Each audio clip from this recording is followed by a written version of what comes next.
Hello বন্ধুরা, দেখো আমার আজকে খুব শরীর খারাপ, ঠান্ডাও লেগেছে। সারাদিন মানে সেরকম কিছু খাইনি, একটু অল্প করে মুড়ি খেয়েছিলাম। তো আজ তোমাদের কিছুই দেখানো হয়নি। দেখো কী রান্না হয়েছে, এই দেখো দেখতে পাচ্ছ ভাত, আর এরকম মাছ ভাজা, আর এটা হলো আলু বেগুন দিয়ে ছোটো মাছের ঝোল, এই দেখো সর্ষে বাটা দিয়ে, আর এই দেখো দেখতে পাচ্ছ শাক, আর এটা হলো আলু ডোমর দিয়ে, এই দেখো চিংড়ি মাছ, এই যে চিংড়ি মাছ দেখতে পাচ্ছ, ডোমর দিয়ে সবজি এটাই।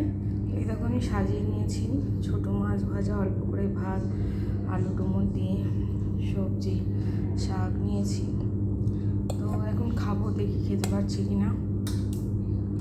এটাই আজকে রান্না হয়েছে, আর কিছু হয়নি। তোমরা ভালো থেকো, সঙ্গে থেকো, সাবস্ক্রাইব করো, লাইক কমেন্ট শেয়ার করো, আর ফেসবুক থেকে